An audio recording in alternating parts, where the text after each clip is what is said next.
des femmes, des hommes et même des enfants atteints de choléra et pris en charge à l'hôpital du district de Tiko. Ils ont été répartis dans 3 blocs selon leur niveau de déshydratation. Nous sommes environ à 410 cas suspects reçus dans notre centre de traitement à Tiko. 8 sont décédés. Parmi les 8, 6 sont décédés à l'hôpital, 2 sont décédés dans la communauté. Une des causes de ces décès, l'arrivée très tardive de ces patients au centre de traitement. Dans ce bloc, la plupart des lits sont encore occupés.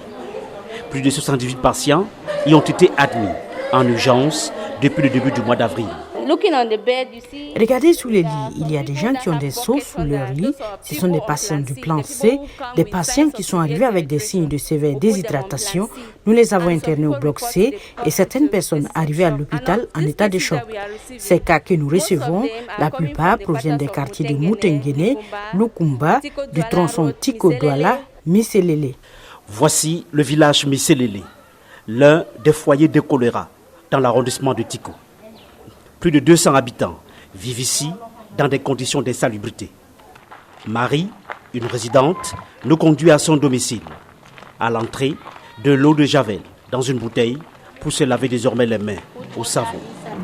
Nous n'avons pas de l'eau potable, nous n'avons pas les toilettes et l'espace est sale. Il y a les porcs qui vont partout, font leur sel partout. Je pense que c'est pour cela que nous avons le choléra ici.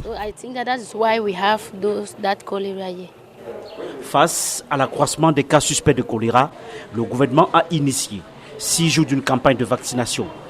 Le plus haut fonctionnaire de l'État à Tiko, le sous-préfet de la ville, a tenu à prendre lui aussi le vaccin pour convaincre plusieurs à en faire autant. Au niveau de Tiko, les populations sont déjà presque suffisamment sensibilisées.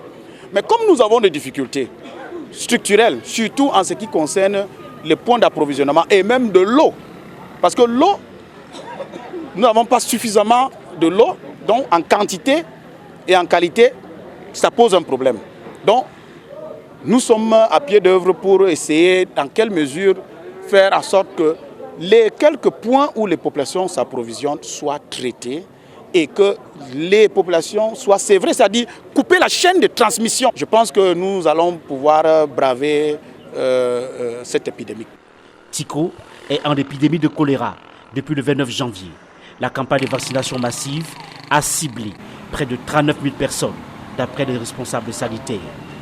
Emmanuel Junta pour VOA Afrique, Tiko, Cameroun.